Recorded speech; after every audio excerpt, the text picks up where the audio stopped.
Já, einir. Það gaman að vera til. Ég elska þennan mánuð, svo merkilegt, með mig, kallinn, 65 ára gamlan.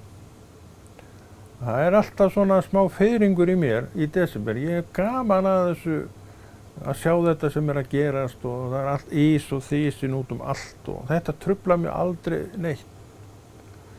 Ég sjálfur ekki sjálfur mikið að kaupa og þetta nú sennilega ódýrastu mánuður minn því ég kaupi ekki neitt, gef ekki neitt.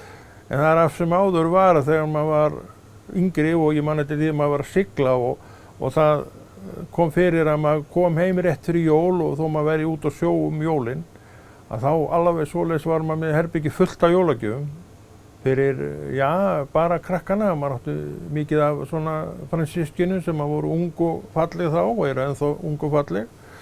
Og maður pakkaði þessu öll inn maður og svo gaf þetta alveg til hægri og vinstri og krakkarnir urðu ofboðslega glöð og ég sjálfur mjög reikinn að sjálfur mér hafa gert þetta. En þetta liðin tíð, þetta ekki lengur og enda öll þessi yndislegu börn, orðin fullorðið fólk og sjálf komið með fjölskyldur og börn. Þannig að það ekki lengur.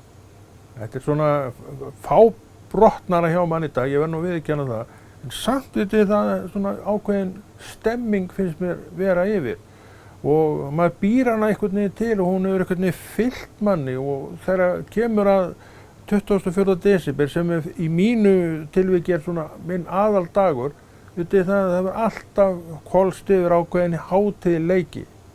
Og sumt sem maður vill hafa, maður hlustar útvarpið og heyrir spilið og allt saman þá þetta einhvern veginn fyllist svona dýrð einhverju. Það verður alltaf gert það í mínu tilviki og við skulum bara vera sammála að hafa þetta þannig í ár.